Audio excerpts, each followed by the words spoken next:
Okay, so the next film we're going to be talking about is one that Angel said that I couldn't handle. He's literally on mic, on recording, saying, "Man, I don't know if Julius can handle this shit." It's Hereditary from 2018, the year of a lot of different movies that we were very hyped for. This was definitely, but I mean, I don't know if it was like the Marvel equivalent to a horror movie because it's, I don't, is this the feature debut of Ari Aster, Hereditary? Yes, this is the directorial debut of Ari Aster. Okay, so for horror fans who saw the trailer for Hereditary, they're probably like, "Oh shit, this is going to be the one of this year," you know. Yeah. So, Yeah, dude. Hereditary is a movie about this family who recently lost their grandmother.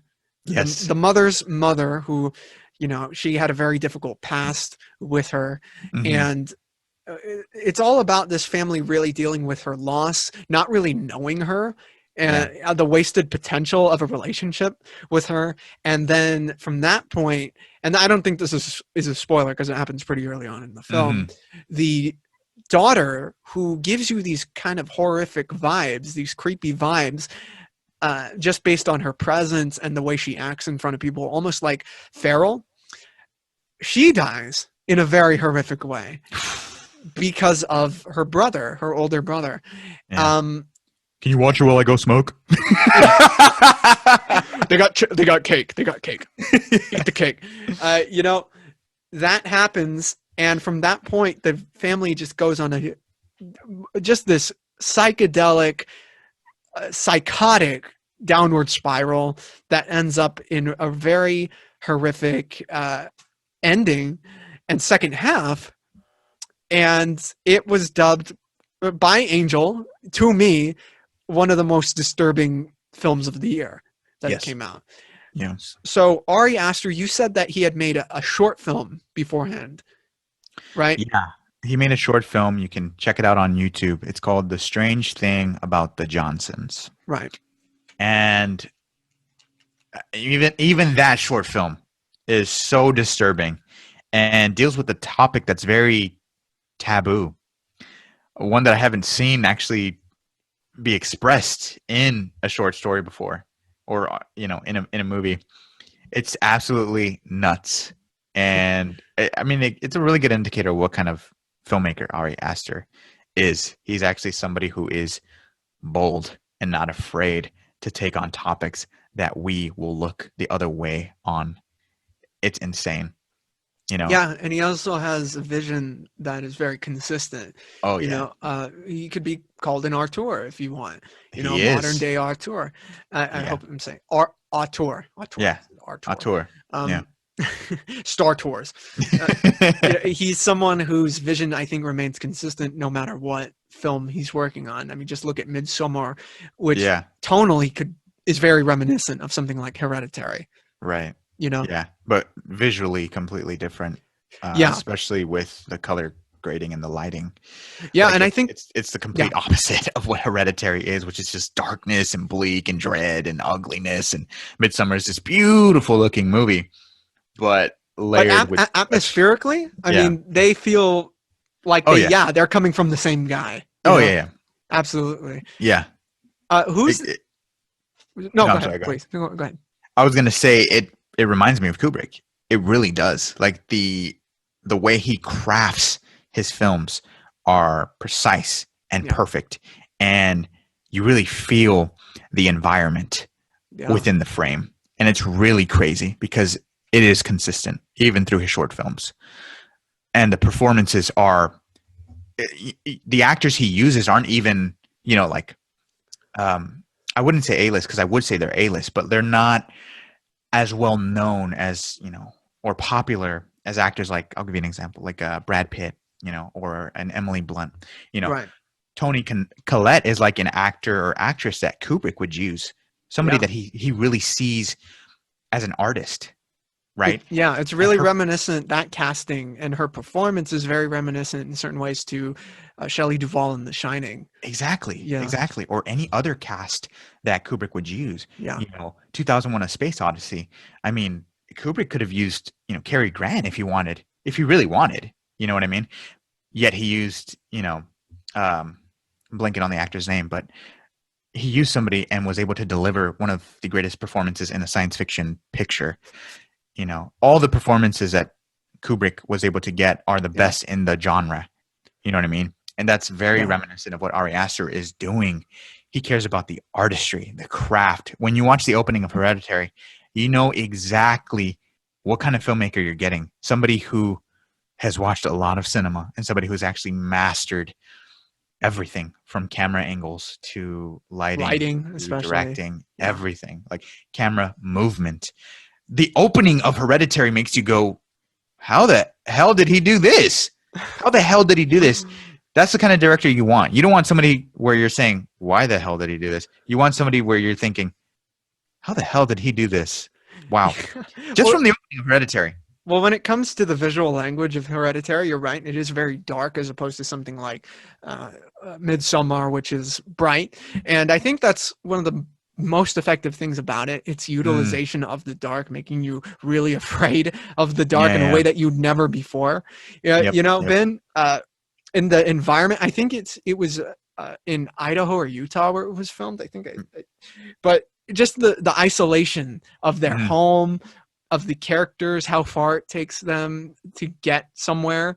Like there's that scene where he's driving to the hospital and he's in the middle of nowhere yeah, and you don't see anything. You do not see anything, and anything could happen. And we saw what happened. yeah, That's one of the most effective. Like at that point, I was like, "Oh, yeah. oh my goodness!" Yeah, man. Heads up. Heads Heads, up. yeah, heads off. Yeah, man. It really is. It truly is one of the most disturbing pictures I've ever seen. Yeah, And I remember when I first saw the trailer, I saw one of the review taglines within the trailer. It said like the exorcism for this generation. And I was thinking to myself, okay, let's not get ahead of ourselves. Come on now. Like, let me watch it. Let me check it out. And, I watch it and I'm like, no, that's actually the perfect way to describe this movie. I really do think this is something that is, you know, it really is so sinister, man, and dark and just nasty. Nasty. It makes you feel so ugly. So ugly. Yet well, it's so beautiful. It's so beautifully crafted.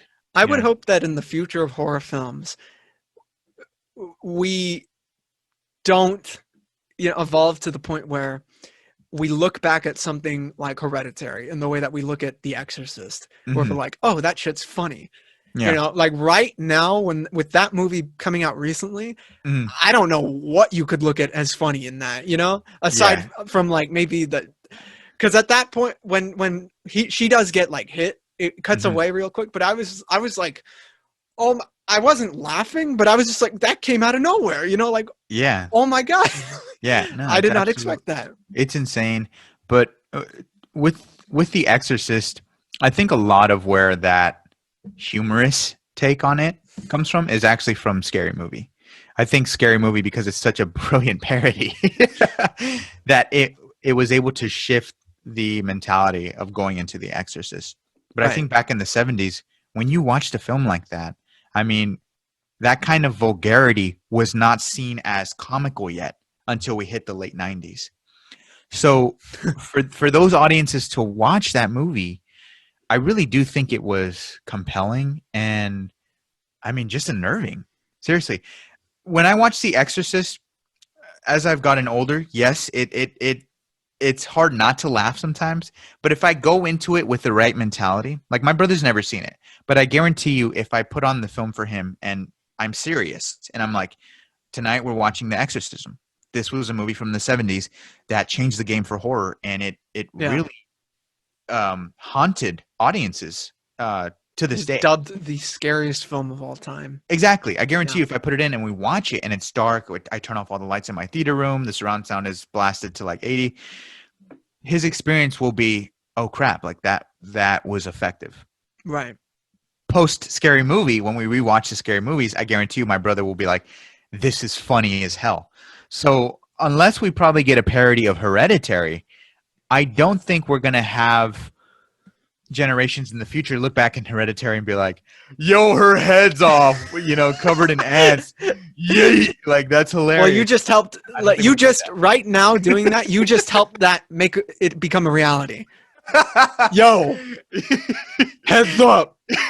Get Aaron Paul in it. Yo, her head's up. Yo, this is why. Check this out. That bitch's head is off. I don't think we're going to get that. And I think that's just the testament of how brilliant Hereditary is. I do think it's timeless. Why do I think it's timeless, though? I think it's not because of the sinister forces that are haunting this family that is grieving. I think it's really because of the toxic family dynamic of trauma. That is why this movie hits a different nerve with audiences. It's not just a horror movie. It's also a very effective family drama.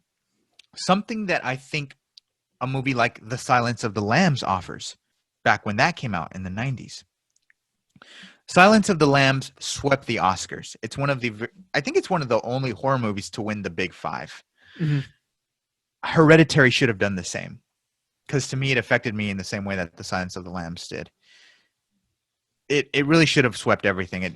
I think it should have been nominated for Best Picture, Best Actress, Best cinematography, Best cinematography, without a doubt. Best music, Best original score, Best directing. It really was that good, and I think it's one of the best movies of the last decade. The performances speak for themselves. Toni Collette during that dinner scene when she's yelling at her son. I mean, my God. She's incredible. My God, that felt more real than anything that was presented in the movie. And it's just absolutely insane. And I love that about it, because I think all of us with our families have experienced something similar to that, where there's just this relentless tension that happens impulsively. And, that to me, just it's crazy that he was able to capture that and make it feel so real. Yeah. I mean, Toni Collette, I think she's without a doubt the standout, especially near the end. As the film goes along, you're teased with the idea maybe this is all in her head, until you get more evidence to suggest otherwise. But in those sequences, her performance really does help get the audience to believe that, oh, this could be a movie about schizophrenia, and it partially is. Yes. Yes. I'm so glad you brought that up. And it's incredible with some of these sequences with the son, like there's a scene where he's in bed and he thinks he's being like grabbed on his bed from behind. Yeah. You're not even sure what is happening. Even after it's revealed, you don't know exactly what happened. Yeah. Really crazy stuff. There's the part where someone catches on fire. Yes. And there's this one shot with her in it. There's this one shot of her reacting to it. And it's crazy. It's incredible. I mean, some of the visual effects in this film, I think, are really, really utilized well, and it's not because it's all CG. I think there's a lot of string work within it. There's a lot of model work within it. I think that was a really interesting point in the film, that she works with models of places, which was a very just creepy in of itself element of the film. Yeah. Foreshadowing what was going to happen at certain points. Yeah, because there's this like aspect of control, and also this idea of you're not in control as well. Yeah. That's what I loved about the play set, and just we're in her mind, and Ari Aster puts the audience in the same mindset of the characters, where they don't really know what the hell's going on, and we don't either. Yeah. And that feeling increases anxiety to a level where it's rare when horror movies can do that. And this one does it to its full capacity, right? Yeah. When you watch this, it is just an anxiety-filled story. And I love what you mentioned about, this movie could also deal about schizophrenia. It also deals with mental illness. It really does. When you think about what happened to the brother and how the brother killed himself, and because he felt like he was hearing voices and people were coming to get him and stuff like that. So I love that it's also a cautionary tale on how we deal with mental illness.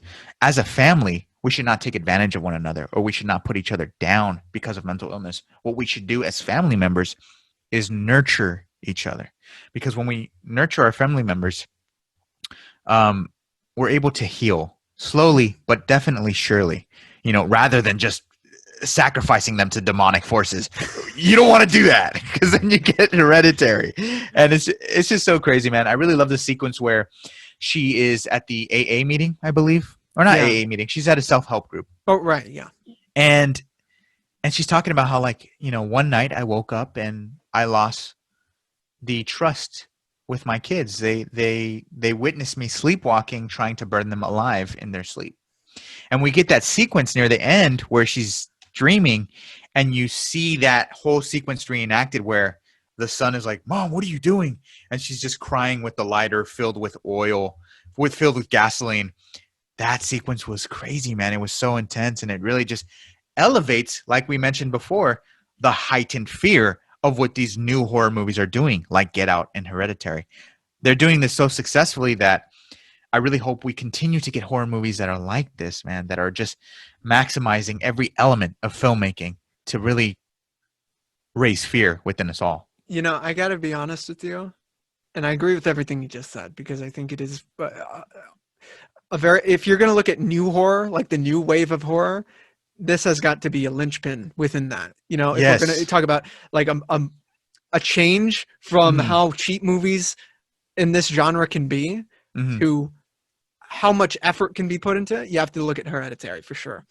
But 1000%. one thing that I got really disturbed by is because I live in an area that there's a street above my house, right, and my window is right there, and I look up to it, and there are cars that pass by all along, and the light hits through the window, even through the curtains. Right. And sometimes when I'm trying to sleep and the lights are off, I see the lights just streaming by, and I'm like, oh, man, some shit's going down. I can't sleep. Yeah. Time to go. I got to get my John Wick ready. Oh yeah. I'm good.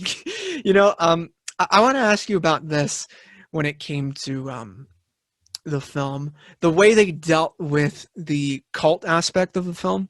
I felt a bit underwhelmed because I thought it was kind of thrown together at the last minute, especially later in the final days of this story. And I wanted to know how you felt, because it felt like they spent so much time on the family, setting them up. They're just the way they're breaking apart, that in the second half they start to introduce, but at the and I'm talking about the very end, they just lay some exposition on you on what's actually going on. How did you feel about that? I think originally I felt like, oh, this was a very tense family drama, and then at the very end it turned into like a cliche, oh, it's a cult at the very end. But upon rewatching it several times, my love for the film has increased exponentially, because I do feel Ari Aster actually planted the seeds effectively very early. Let me give you an example. The scene where they're at the grandmother's funeral and the daughter is looking at her, and oh my God, it cuts to such a great shot of the daughter's face, and behind her you see a man just smiling and looking at her like this. And it's so freaking eerie, but you understand why so many people came to her funeral. When Toni Collette's character says, I didn't know my mother knew so many people. Wow, it's great to see everybody show up. Upon rewatch, you understand, whoa, I know exactly what's going on, and it's set up early, deliberately, and not so much in my face, which I appreciate. It's not theatrical. It's insidious. You know what I mean? And he does that throughout the entire movie, especially when he's looking through the photo albums of the mother. It's all set up so well. So that aspect of it feeling like, oh, it's just cliche and we're just dealing with a cult, it's not really effective, I've seen it before, that all went away for me upon several rewatches. And I consider it, every aspect of this film, I consider it masterful. I think every frame you can hang up on a wall. That's how cinematic it is. Yeah. And I love it. And cults really, I mean, the idea of cults scare the hell out of me, man, because that's real. My brother actually encountered one before in his lifetime, and he was crying, man.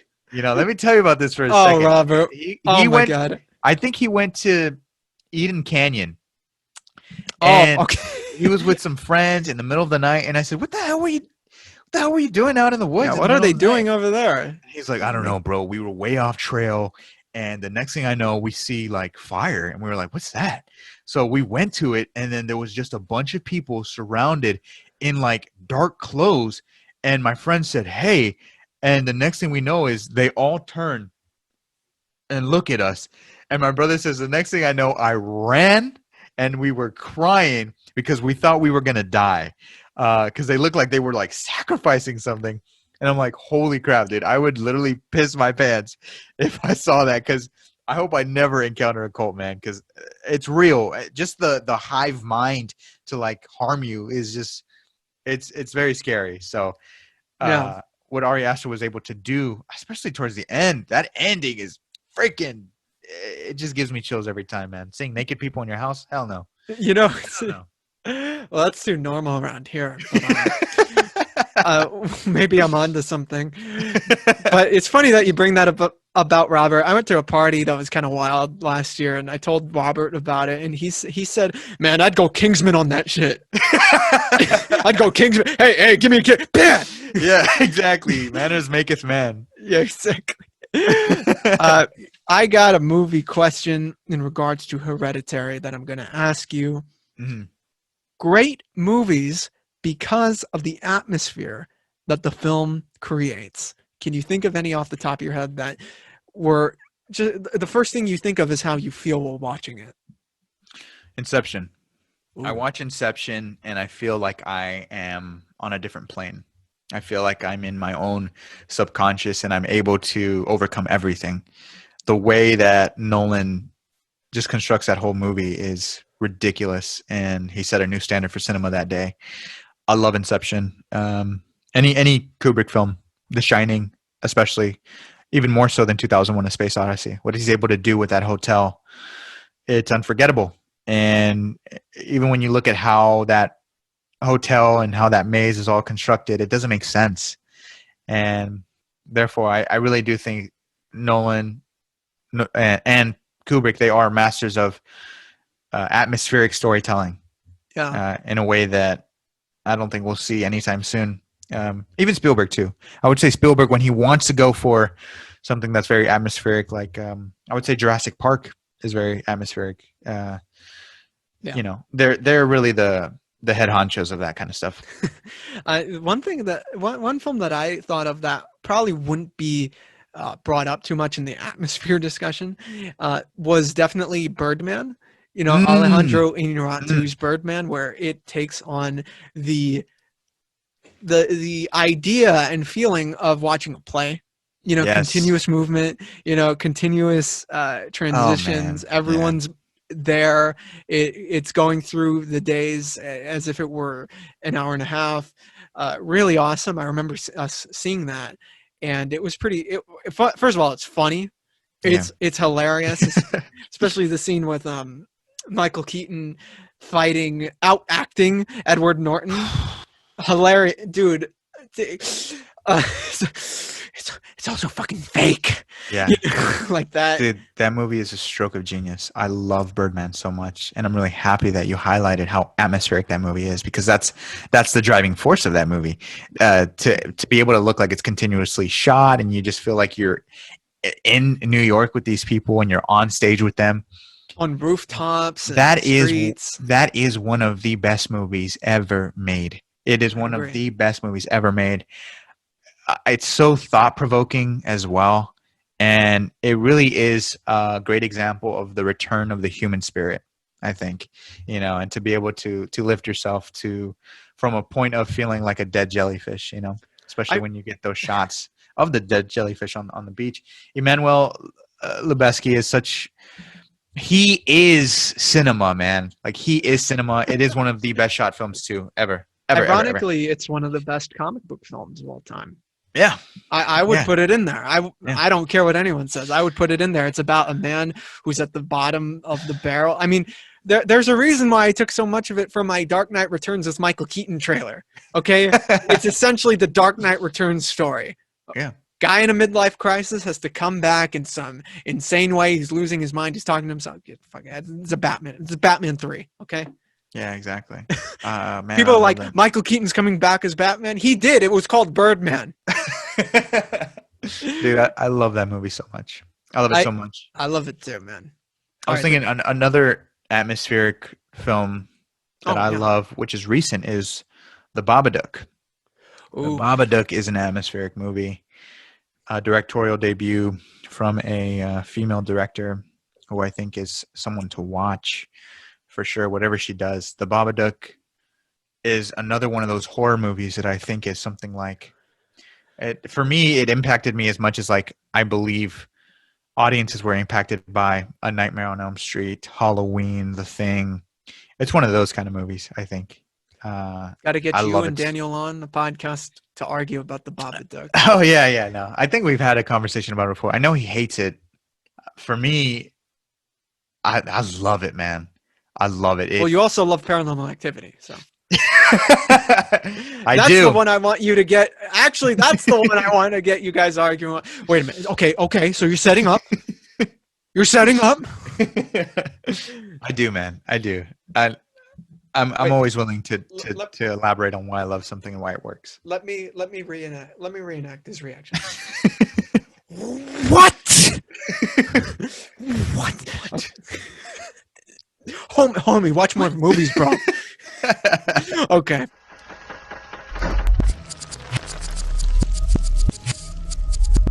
The GOAT Podcast is proof you don't have to look any further for movie news, reviews, trailer reactions, or special discussions. Subscribe, get notified about what's going on, and I promise you'll be entertained by our daily content on YouTube. If you want more, we're on Twitter at GOAT Film Podcast, Instagram The GOAT Podcast, and the GOAT Movie Group on Facebook. Get connected with us, see what's happening, and make sure to love it while you're doing so.